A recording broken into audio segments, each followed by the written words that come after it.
Thank you so much for joining us for today's Lunch and Learn, the impacts of climate change on Indigenous women around the world.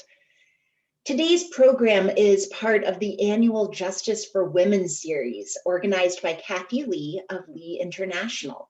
Justice for Women brings distinguished speakers to Maine to present public lectures and to contribute to the global conversation about justice for women and girls in the developing world as well as in Maine.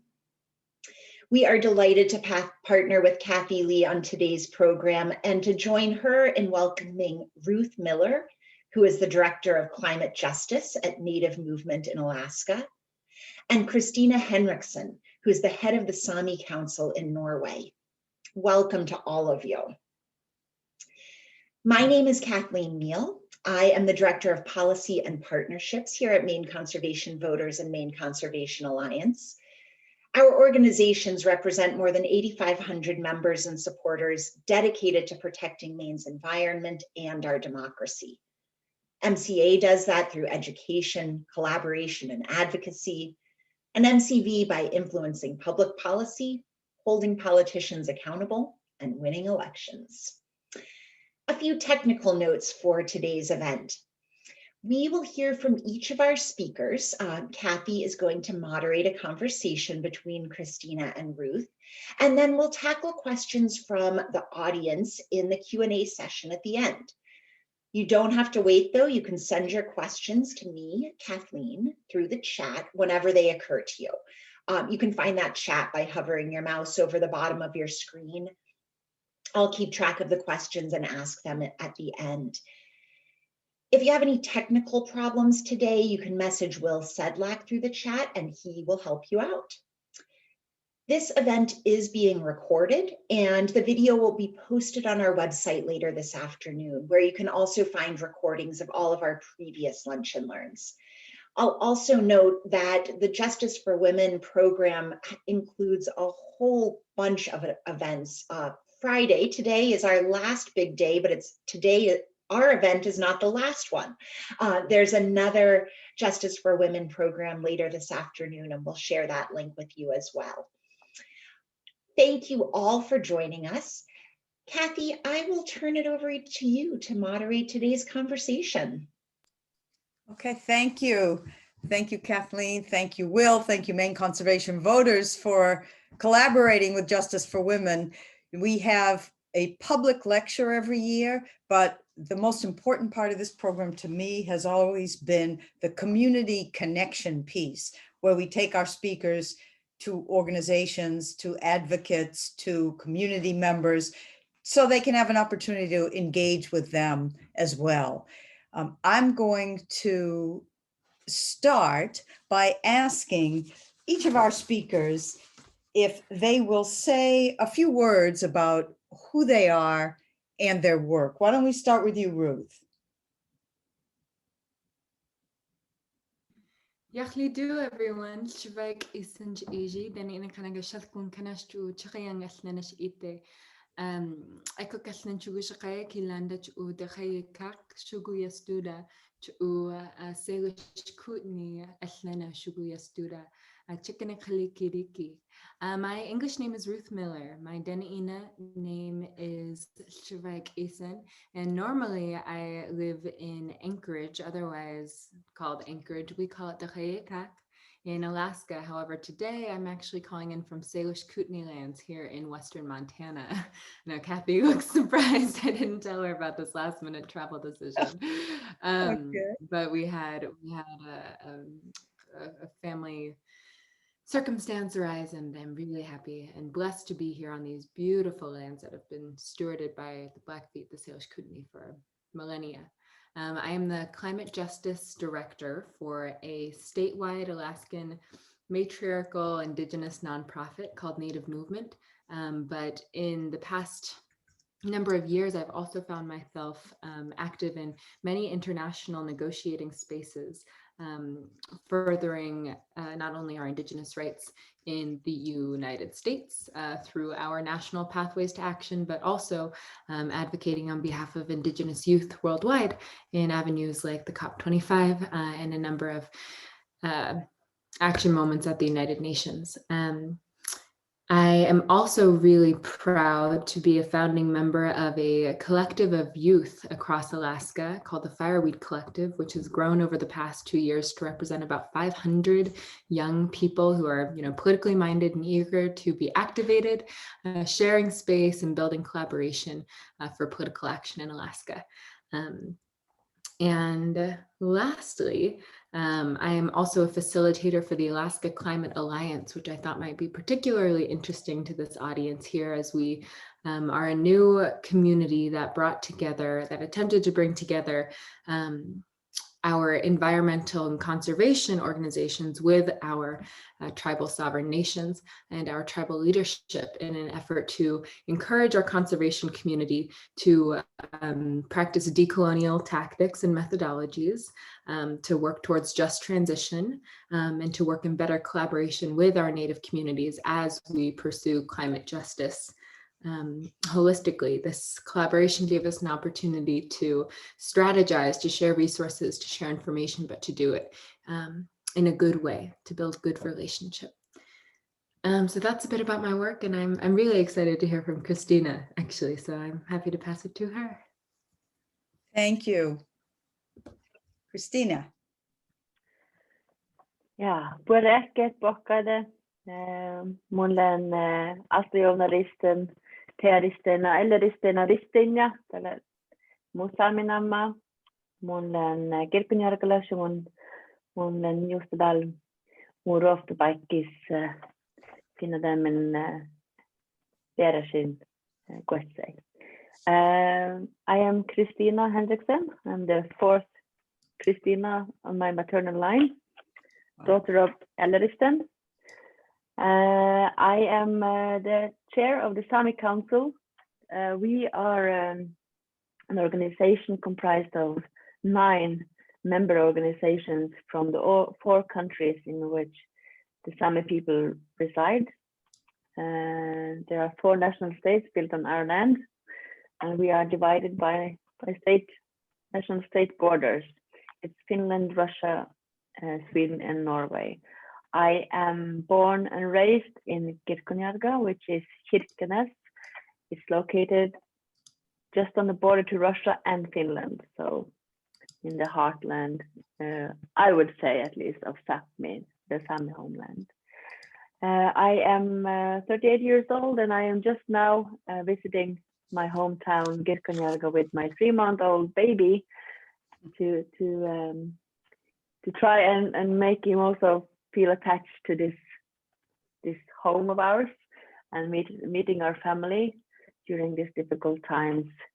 And I normally live in Hummelvik in the middle of Norway, but in the south of Sapmi, with my partner and our family. The Saami Council has since 1956 promoted Sami rights and also been involved in promoting Indigenous people's rights in international arenas, and we are involved in work through the United Nations. We are trying to impact the European Union, as we are the one and only Indigenous people in Europe. But first and foremost, we are trying and working hard to for our community, which is the Sami community, divided again by national state borders, which is particularly hard during these times because the borders are closed, and we are not used to not being able to cross to meet each other. Yeah, so the Saami Council has also been involved in the climate debate through the United Nations, and we are also involved in the Convention on Biological Diversity, and so that is also where some of our people might have met some of your people, Ruth. Thank you. Thank you very much, Christina. The borders are closed because of COVID?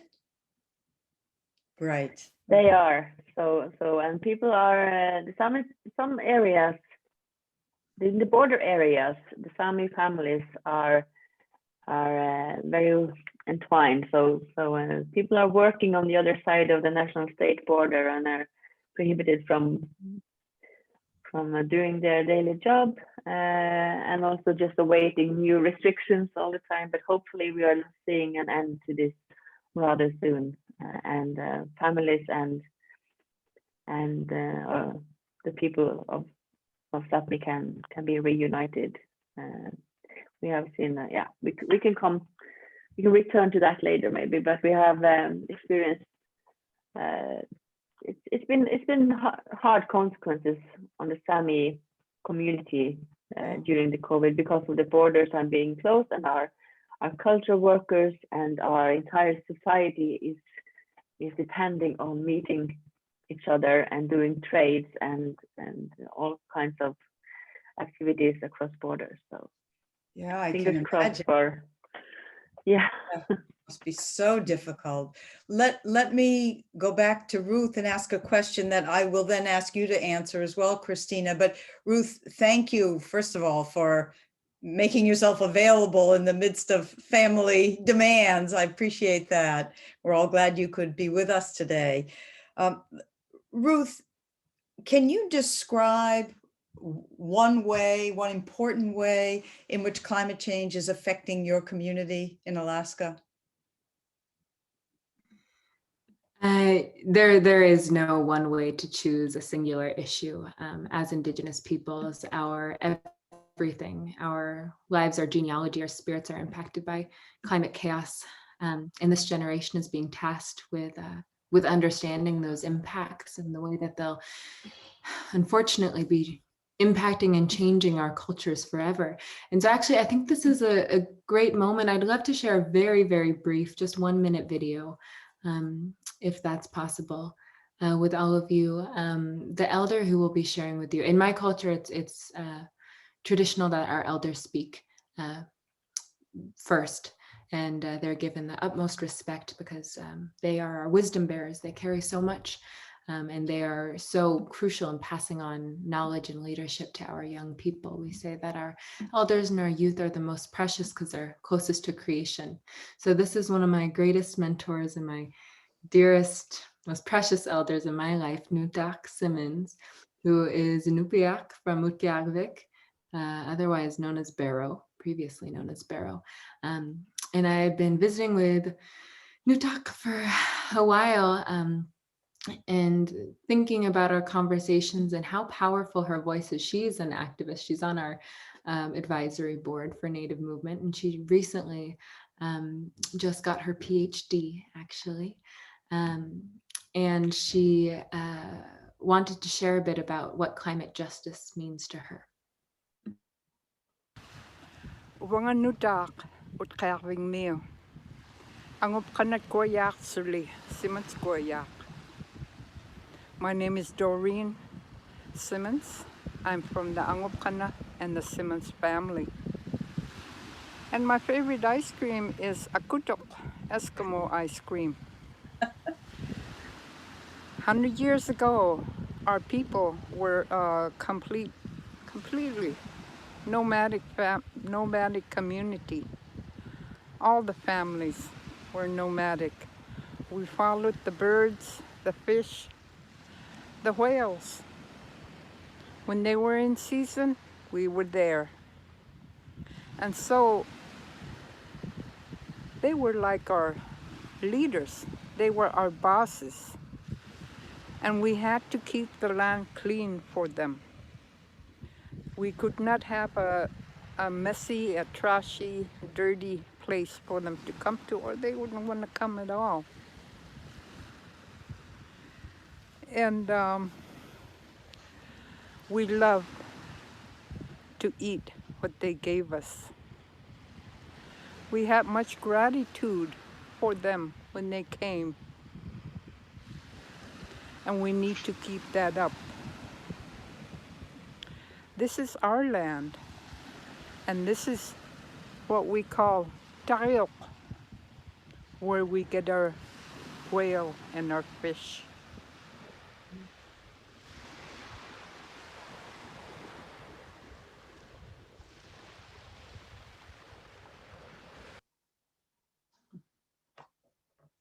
Nice. I could listen to the sound of that beach all day. It just makes my heart sing.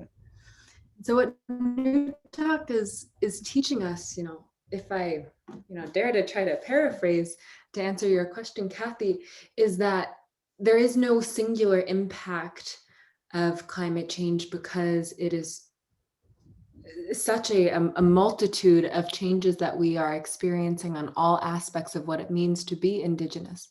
We also must remember that climate change did not just, it is anthropogenic, it is human made, and it was accelerated exponentially by colonization and industrialization. And so for us, understanding climate justice is also understanding our legacy of colonization in Alaska and in the circumpolar North, and the ways that our communities were separated from those traditions that Nutak was sharing about. Distancing us from our traditional ways of reciprocity, attempting to assimilate us, taking away our languages, which teach us relationship with the land. All of those are parts of the climate crisis because we are part of the climate. We are part of nature that is being devastated at the moment. You all might have noticed Nutak's Tavlungun, her chin tattoos, which has been a wonderful, beautiful resurgence amongst our peoples, but those were taken away from us too. And so when we think of the changes of climate crisis, we can talk about melting ice flows, we can talk about melting permafrost, Arctic amplification that's accelerating climate change at 4 times the rate as anywhere else in the world. We can talk about our salmon, our shika, dying in the rivers from heat stroke. We can talk about the marrow in our caribou turning black with toxins because of development projects leaching pollution into the atmosphere and into our watersheds. Those are all impacts of the climate crisis, but we also feel it in our spirits. It's our languages, it's our culture that are our foundation of relationship with our world. And so the climate crisis impacts us exponentially when we consider the behavioral health, the mental health changes, the ways that our community structures and family structures have been disrupted, the ways that communities are now forced to be sedentary and are no longer able to practice traditional hunting and fishing routes that were nomadic. Thank you. Ruth, what is the significance of those chin tattoos? Well, many different reasons, and many communities wear them for different ways. We also have Tsatsuma. They're predominantly an Inuk and interior practice that is not only beauty markings, but tell our creation stories. And so in my culture, Deni'ina, we also had tattoos.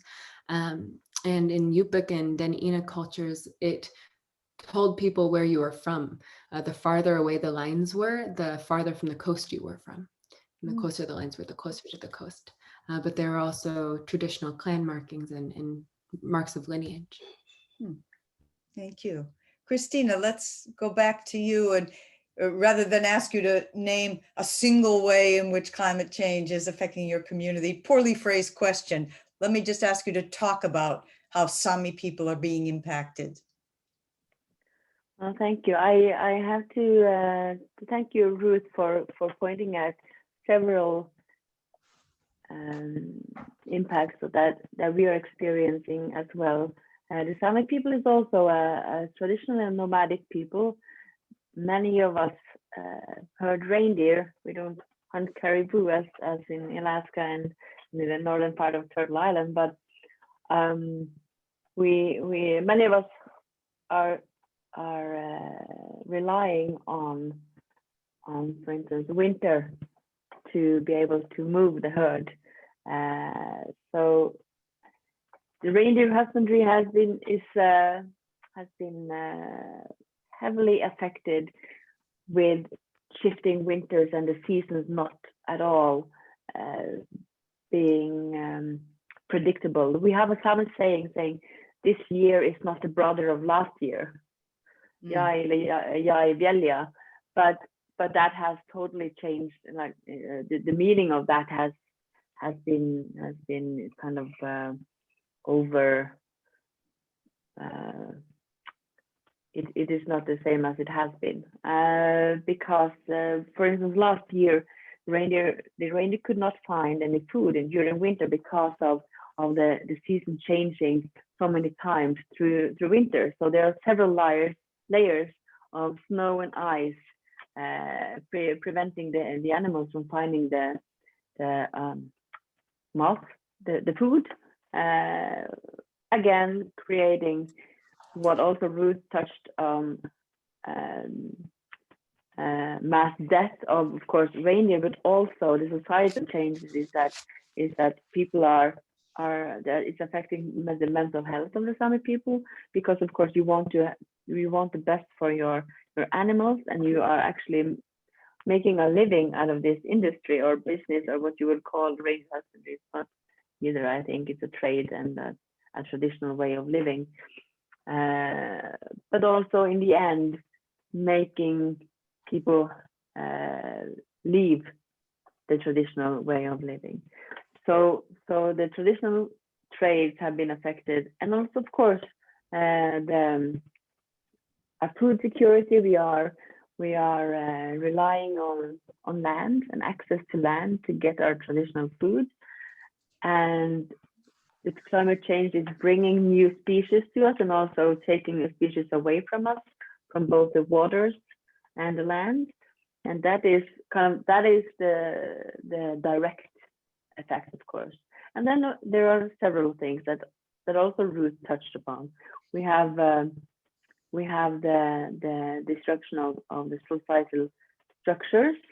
What happens in the society when, well, since the men mostly are doing the traditional trades such as reindeer husbandry, and they are out hunting and gathering and doing the primary businesses, what happens when they are not able to do that?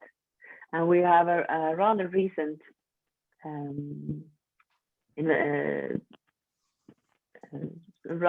research results showing that Sami people, as I think is the tendency among Indigenous women worldwide, Sami women experience more violence and attacks than the majority population. And why is that? That is because of the societal structures being broken from this pressure on the trades that are due to colonization done mostly by men. So that's the cumulative effects in a way. And another thing also is the double punishment, because the Indigenous peoples are not contributing to the climate change in the industrial countries, but we are experiencing the effects. And at the same time, the mainstream society is trying to do the shift from fossil fuels to more environmentally friendly energy sources or transportation, like ferries and cars, and they need minerals and they need wind power. And where do they get that? They get it in the Sami areas, or that is where they want to get it. So we are experiencing this rush of investors and governments looking north to our areas to build wind power plants and to reopen old mines and build more infrastructure, and all this demands land, and we have given enough land away already. So that is the kind of two-faced sword that we are facing with the climate change: the direct effects, and then the kind of amendments to the climate change, which also affect us negatively. Yeah, it's so interesting.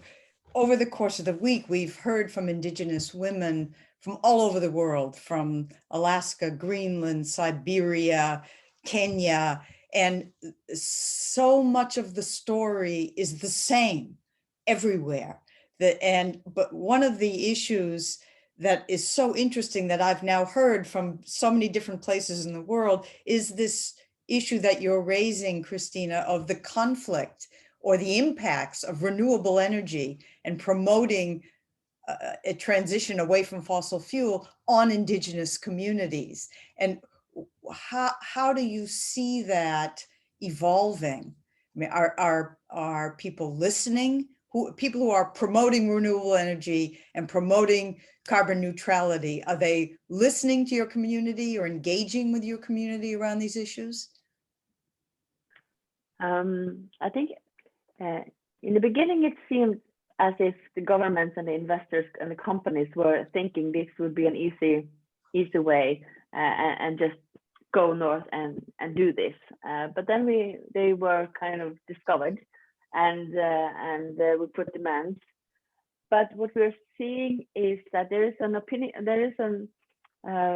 movement outside the indigenous population in Scandinavia that is also interested in maintaining nature and those areas that are to the majority population, they're referring to them as untouched, but we are definitely using the areas, yeah, and have been for generations. But to keep these and to keep them clean.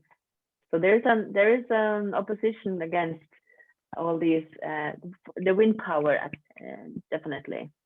As for the minerals, that is also there's a split, and there are heavy conflicts, of course. And I mentioned previously that we have given enough land away, but there is also something new, someone who needs land for something, development projects,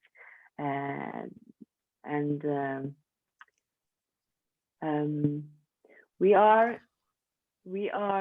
using all our resources to try and stop this. One thing is there's creating the alliances, of course, nationally, but also internationally, and also taking them to court and taking the government to court, taking the companies to court. There are court cases going on between Sami reindeer herd communities and the government and the companies at the moment, all of the way to the Supreme Court. And but unfortunately, when it comes to the court system, it goes in the favor of the government and the companies. Yeah. There are very few, but there are few victories. There are, but it seems like there is this massive movement, and then it comes to court, and it's just we're put in place. And yeah, but the fight is far from over, and our alliances with indigenous peoples in the Arctic and also worldwide is also so important to keep us in the fighting mood, to put it that way, and also to just demonstrate that we are not alone in this. And as you said, this is happening worldwide. We are fighting many of the same struggles, and it's no way that it's possible to do this in hiding anymore. So yeah. Interesting. I think it's actually really important to, may I just add quickly, Cathy? Please. It's really important to elevate what you just said, Christina, absolutely, because the global Indigenous solidarity movement is so crucial at this moment, and we're engaging more and more, I would say more than ever, in collaboration and communication across global Indigenous communities, particularly as it pertains to present climate negotiations and the Paris Agreement in particular. And there are two pieces of the Paris Agreement that are so relevant, and in fact, it's around these two pieces that the final negotiations, the ink is yet to dry, and that is free, prior, and informed consent, and the whole mess of carbon market system, commodifying carbon. And the reason why these two pieces have brought Indigenous communities together is because we see not only continued exploitation of Indigenous communities under these new agreements, but we see targeted attacks on Indigenous communities of the global South who would suffer disproportionately under both of these issues if they are not resolved in a good way. And so the first being, I'll speak to carbon markets very briefly. The commodification of carbon is not an effective way to reduce our global carbon emissions. To cap and trade carbon is just an issue of displacing the numbers on a spreadsheet of who carries the weight for actually changing the way that industrialized sectors pollute. And so oftentimes we see that communities in the North, wealthier countries in the Northern Hemisphere, will engage in carbon market trading and then go to the Southern Hemisphere, oftentimes, if not always, to Indigenous communities' lands to develop there, because now they have a gold star telling them that they can. And so we see this disproportionate impact on our relatives, particularly in the Amazon, who are going to continue to suffer the taking of their lands and the devastation of their communities through these mechanisms that claim to reduce global carbon emissions, but have no evidence to point to that fact. So it's highly contested, and I'm sure many listeners might disagree with me already, but I'm really happy to dive into that issue. It's one area in particular that Native movement has been doing a number of trainings on, and that we really see increased need to stand together as Indigenous peoples, particularly considering the mineral needs of many renewable energies. If we are not committed to other mechanisms of, either different technologies or recycling of minerals, then we'll see the same types of land grabs, we'll see the same types of exploitation that we have been seeing with gas and oil development. And then the second piece that I briefly mentioned was free, prior, and informed consent, which is an aspect of the United Nations Declaration on the Rights of Indigenous Peoples that has not been ratified by a majority of the world's greatest offenders, including the United States, including Canada, New Zealand, and Australia. Actually, I think New Zealand just considered ratification. But this very long term, we call it FPIC, just means asking for community permission to develop their lands and the lands that will impact them. So if you're creating a mine upriver from an Indigenous community or any community, surely it cannot be absurd to consider asking for that community's input on the impacts to their watershed, particularly when we consider our Indigenous communities that live closest with our land, that have millennia of expertise with their land. And these have been the largest, the proof is in the pudding. These have been the largest hiccups in international climate negotiations. Our international decision makers do not want to explicitly protect Indigenous rights and the rights of local communities in the creation of carbon markets. They are specifically opposing the addition of those three little words. And there is no consideration of free, prior, and informed consent, and very limited momentum between those nation states to ratify the United Nations Declaration on the Rights of Indigenous Peoples, or to write it into COP25. And I'll just be transparent, that happened during the Obama administration, that this was not signed and ratified. So it's a bipartisan problem. Right. Interesting. Thank you for that. One of the issues that has come up over the course of the week from Indigenous women from all over the world, and it's very much an issue here in Maine, is the issue of self-determination or sovereignty.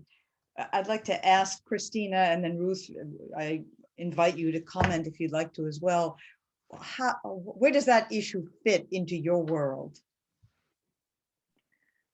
Well, I could just continue on what Ruth started talking about with the free, prior, and informed consent, and the right to also not give consent, and to decide on over our own land and our communities. There are several examples on how the understanding of this principle is there are great variations on that, how for instance, the industry would interpret this, and how how the Indigenous communities will will understand it. For instance, there is referring again to the wind power plants and the rush of the companies and investors coming north to build wind power plants on reindeer husbandry or reindeer pastures and on our harvesting grounds. It seems that some would think providing some information in last minute is within the principle of free, prior, and informed consent. If you are informed in a meeting or by through the newspaper, that would be all right with the communities. And then there seems to be some surprise, come as a surprise that this is not accepted by the Sami communities, and that also goes for mineral issues.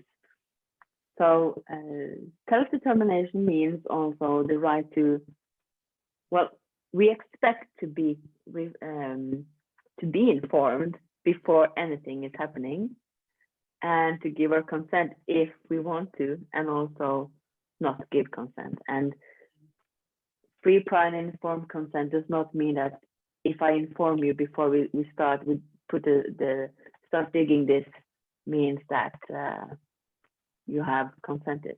So well, land access and is a major part of self-determination for us. Yeah, thank you. Ruth, do you want to add anything on that topic? We actually just had a really incredible community dialogue just last night, with the subject of which was a piece of national legislation that we've been working on, but really the theme was tribal sovereignty and healing the nation-to-nation relationship with the US.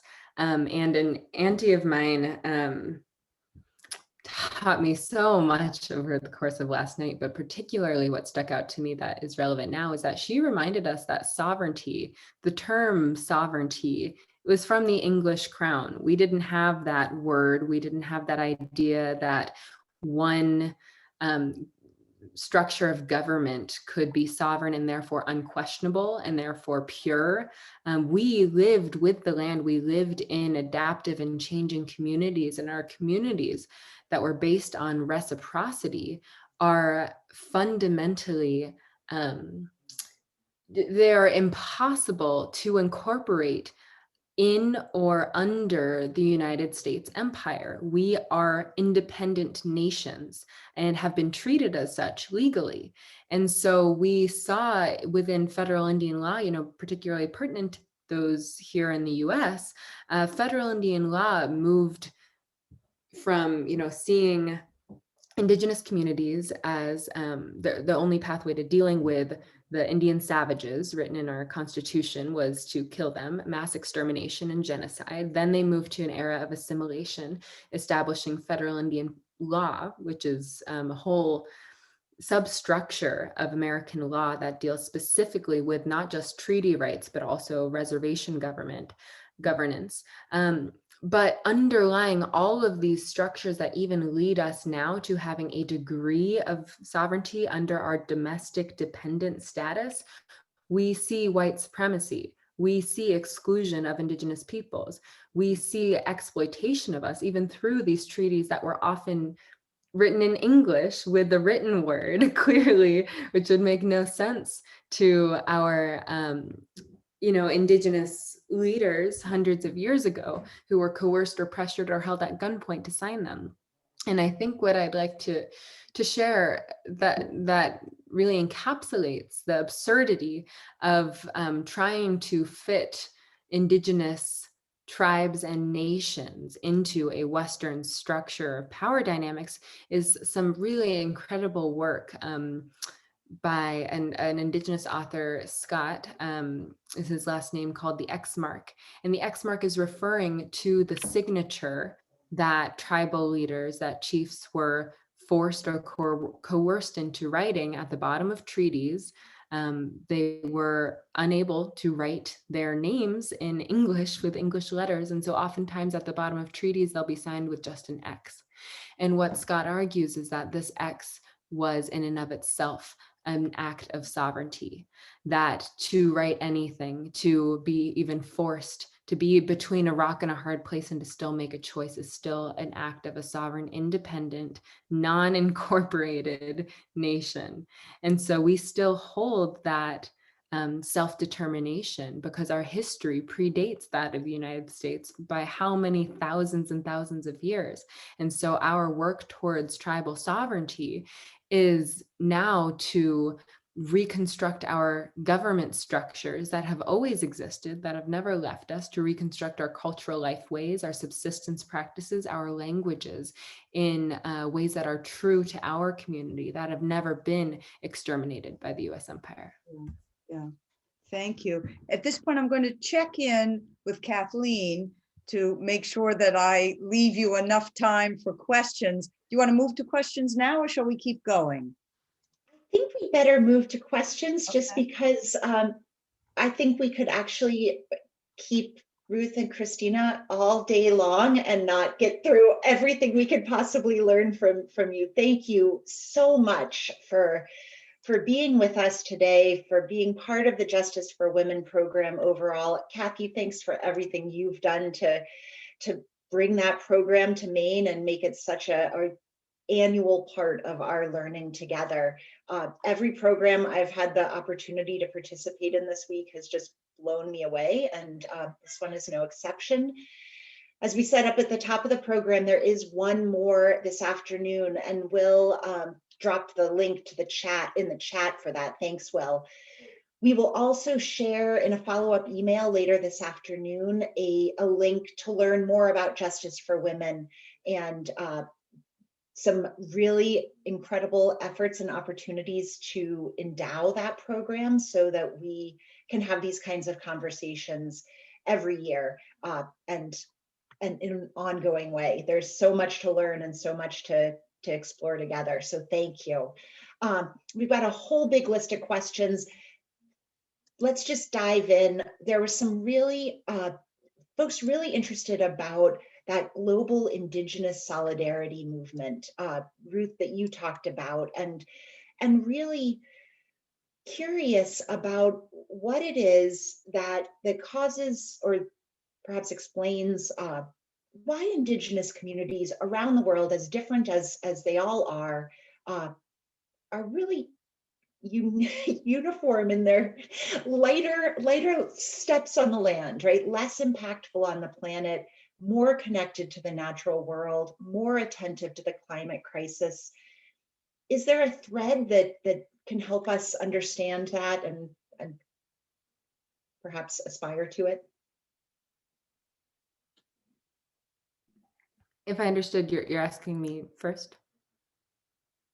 Sure, That would be great. Thanks. Yeah. Well, I'll be honest with you. I have kind of like a bodily reaction to hearing, Indigenous communities being uniform or having light steps on the land, pieces like that. And I think that prompts exactly the question that you're asking. What is it if it's not that? What is it that can be shared? What is it that can be used to describe why Indigenous communities are doing it right? Now, like why Indigenous communities have an ethos of sustainability and reciprocity. It's about relationship. Indigenous communities are, I would never call us uniform, but what brings us together is our relationship to the land, because our people know that food doesn't come from the grocery store, that our food systems, our goods, our commodities were never taken without immense gratitude and appreciation, because we remember the labor that went into them and the unpredictability, the flexibility that we had to live with, understanding that everything we took from our land was a trade and we could not take without giving back. And so when we begin to see the land as something that should be, stepped lightly on, that is when we begin to sacrifice that deep relationship with the land. Humans don't have to be bad for the earth. We were very good for the earth for quite a long time. And I think another, one of my biggest pet peeves is when I see signs telling me not to walk on the lawn. I'm like, I want to meet the grass. The grass wants to meet me. We have a reciprocal relationship. I'm not going to hurt this plant by greeting it, by loving it up, by nurturing it, by learning what it needs from me. And so when we begin to consider, it's not that we must demonize humans. We must hold our practices and behaviors accountable and make different choices. And to me, that's what is very, can be very exhausting in climate justice advocacy, that none of this was inevitable. None of this had to happen. This is not the only route for progress and for creation. It's not even the only route for industry and for development. These were all a series of choices, many of them knowledgeable choices. At many junctures, we understood the devastation that, well, I guess past generations and leaders of today were bringing on our, global climate and our environment, and they still made those wrong choices. So now it's a matter of making different choices, and it's about coming back to relationship. It's about how you want to greet your world, how you want the land to think of you. Christina, do you have any thoughts on that? I'd be really excited to hear.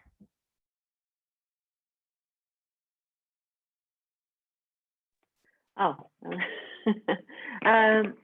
well, yes. I think you're touching on the core there, Ruth. That is connection to the land, and that we have been able to maintain the traditions and maintain our relationship to the land that provides our food. That is what unites us. And sometimes I'm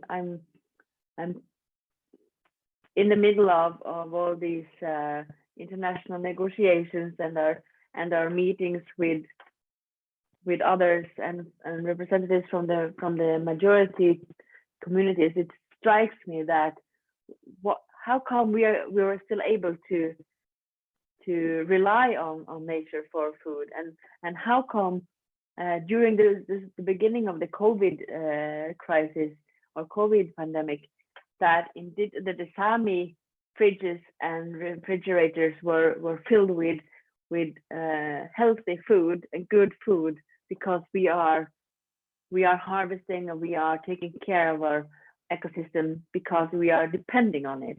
And at the same time, the mainstream society is struggling and stressing about how to get access to food, because we rely on import on all these goods.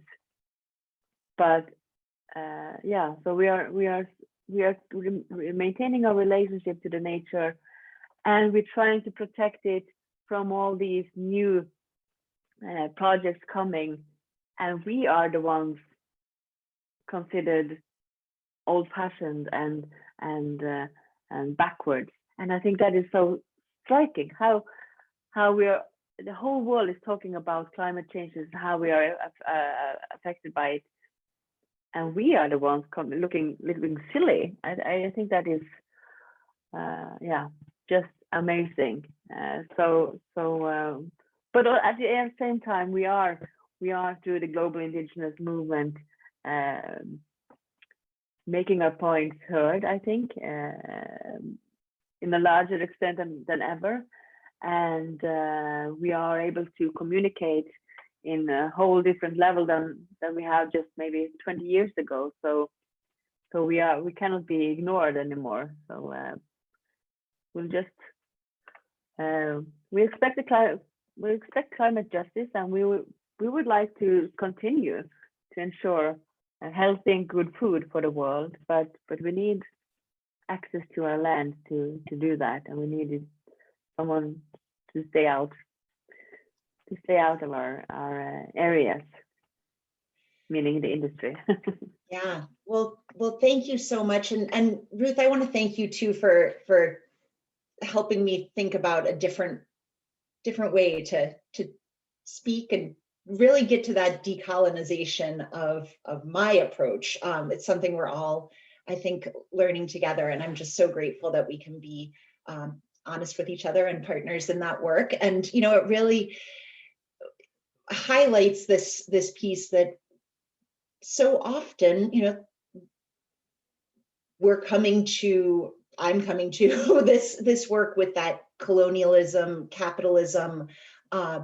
We're looking at solutions like carbon markets that just are perhaps perpetuating some really bad history, and that opportunity to make better choices.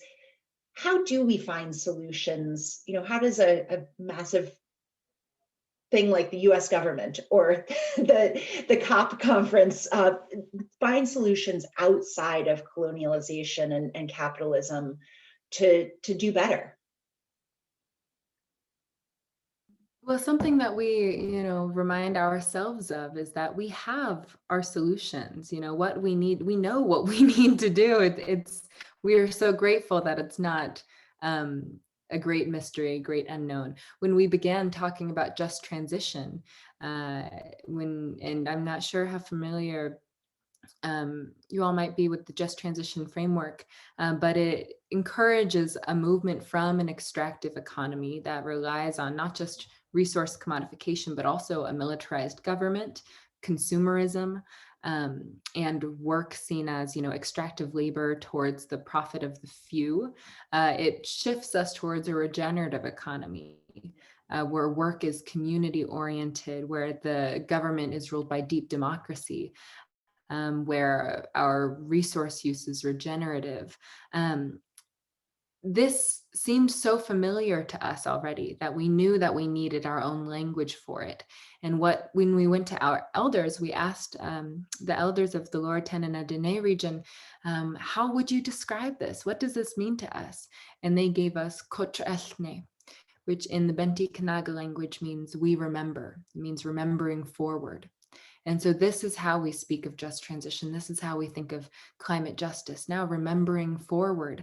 And each of us, all of us, certainly on this call, had a time in their lineage when that right relationship was the most natural, most healing, most well feeling in the world. Each of us has the power to remember generationally, to remember ancestrally what it once meant to have a holistically well society, to have a holistically well world. Capitalism and colonization are shockingly recent when you compare them to the 30,000 years that my people have been on the lands of Alaska. And so it's an opportunity for rediscovery. It's an opportunity for exploration into ourselves and deciding, what ethos, what mentalities, what ideologies will we pass on to our children? What will we allow to become automatic for them? Because all of us have grown up in a white supremacist culture. All of us here, all of us have grown up in a capitalist culture. We have been impacted by some way. Those of us who are Indigenous have also been raised in our Indigenous life ways, and we have those opportunities to create that shift, to revert that hierarchy. I love that. I love how hopeful that is. That is, and that concept of remembering forward. I really thank you. Christina, picking up on something you said in the last answer, you talked about food and the need for access to land, to maintain that access to land. To what extent can clean energy infrastructure coexist with those Indigenous uses? Is it possible to herd reindeer in the shadow of wind turbines, or is that just not? I don't know enough about either one to know if that's even realistic.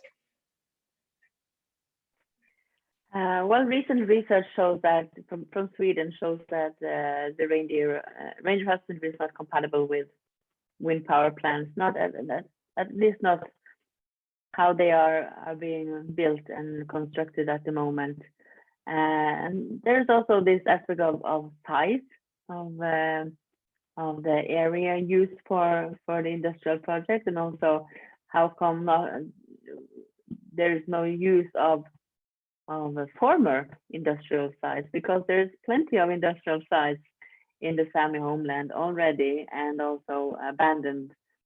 So, and the other thing is that we constantly ask us how come, since it is those in need of all this renewable energy, because it's not us, it's not even Norway. It seems to be Europe and the world. And how come it's not possible to get wind power energy from areas that are already urbanized, such as the cities and so on. And so there is, as I said also previously in the beginning, we have given enough land away already. The reindeer herders are just clinging to the areas that they depend on to be able to do their way of living and provide food on the table for their families and the larger extended families. And with all these, one thing is the wind power plants, the second thing is the cabins, the recreational cabins, and then there are the power lines that need to go to transport all this power. And I can mention plenty of other things that are demanding land. But at the moment, it is very difficult to see how this we refer to it as green colonization. It's happening again, but now it's kind of with the good for the goods of the planet. And we are not against that, and we are also not at all wanting to put all this to another area to make someone else suffer from this, because that is also being used against us. If we're not doing this, we will need to take this production to Africa, and there will be another indigenous people suffering, but we don't want that. So I'm coming back again to dialogue and to the free, from, and informed consent, and also respecting indigenous people's rights, ratifying the international conventions is key if we are going to coexist further. Thank you. Thank you. That is really helpful and an excellent point. Thank you. I don't know how this has happened, but it is 12:59 and I have about 1,000 more questions, as do all of the folks on the line today. We are very proud of running a tight hour, so I think I'm going to have to wrap up, but I just am so grateful to both of you for all of your, to all three of you for all that you have shared with us today. I'm going to send you a big long email after this with lots more to talk about, and hope that this will be the beginning of many conversations. Thank you, Cathy Lee. Thank you, Ruth Miller. Thank you, Christina Henriksen. Thank you to everybody who joined today and for all of your absolutely spectacular questions. Next week is a really special anniversary for our Lunch and Learn series. It was a year ago, in the early days of the COVID pandemic shutdowns, that we said, what are we going to do to all stay connected? We invited our friends at Maine Audubon to share an online presentation about spring birds. We thought it might lift our spirits and help us stay connected. 231 people logged on for that first Lunch and Learn, back when logging on to Zoom was new for almost all of us. And we knew we touched on something special. So we're celebrating that 1-year anniversary next week with our second annual Spring Birds in Maine Lunch and Learn. This one will feature Judy Camuso, who is the Commissioner of Maine's Department of Inland Fisheries and Wildlife. Judy is just spectacular and also holds the distinction of being the first, but we know not last, woman in that role as Commissioner of IF&W. I hope you'll all join us. Till then, thank you, thank you, thank you. Have a beautiful weekend. Thank you.